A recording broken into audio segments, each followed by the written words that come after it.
Assalamu alaikum wa rahmatullahi wa barakatuh.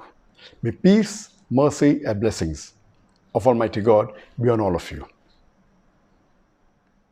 In the last 24 hours, I and my PR have been approached by scores of journalists and media houses regarding the statement made by Sheikh Yasir Qadhi, a renowned Da'i from USA, on his social media accounts regarding myself, whether these statements are true or not.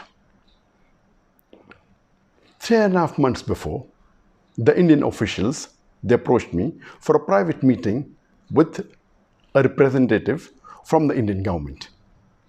And when he came to Putrajaya in the 4th week of September 2019 to meet me, he said that he is coming after personally meeting and under the direct instructions of the Prime Minister of India, Narendra Modi, and the Home Minister of India, Amit Shah.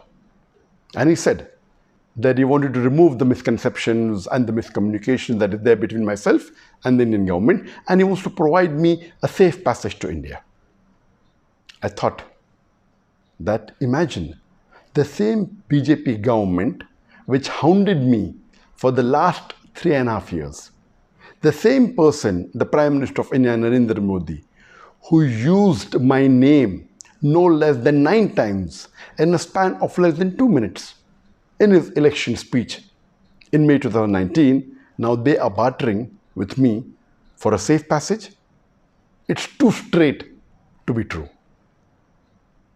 And he said that he would like to use my connections to better the relationship between India and the other Muslim countries. And I said that as long as you do not ask me to do anything against the teachings of the glorious Quran, against the teachings of the Sahih Hadith, and secondly, I do not want any personal benefit. And lastly, as long as it benefits the Muslim Ummah, I have no problem in cooperating with you. And the meeting lasted for several hours. And then he told me that he wanted me to support the BJP government when they revoked Article 370 in Kashmir. And I flatly refused. I said, according to me, revoking Article 370 in Kashmir is unconstitutional and it is taking away the rights of the people of Kashmir. I cannot support an act of injustice, and neither can I betray the people of Kashmir. And when he realized that I will not support any act of injustice, he said that he has no problem even if I speak against any agencies of India, whether it be the NIA, whether it be the ED, whether it be the police, but I should not specifically speak against the BJP government and against Narendra Modi. And I told him that according to me, the NIA, the ED, they are not to blame. They are just following their political bosses and they're being forced to do what they're doing. And I'm not here to speak against any government. I'm a Da'i who's spreading the message of Islam. As long as they do not do injustice to the human beings and to Muslims, why should I speak against them? And lately, on the 17th of December 2019, I gave a press statement against CAA, the Citizen Amendment Act, and which was published in the media.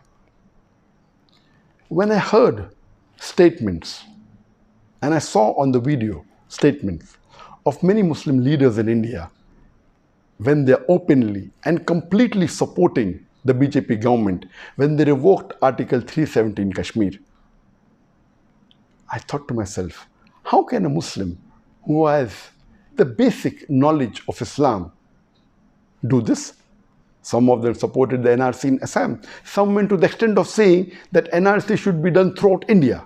Now I realize that these Muslim leaders surely may have been blackmailed, may have been pressurized, may have been forced to support the unjust BJP government, otherwise face dire consequences. I have a message for the Muslims of India. It is noble to speak against injustice. But if you fear a backlash, and you're afraid, the least you can do is keep quiet. But supporting an unjust act is un-Islamic. You are bartering your seat in Jannah for your security in dunya. Allah says in the glorious Quran, in Surah Az-Zumar, chapter number 39, verse number 36, is not Allah enough for His servant? But yet they frighten you with others besides Him. Wa akhiru da'wana alhamdulillahi rabbil alamin.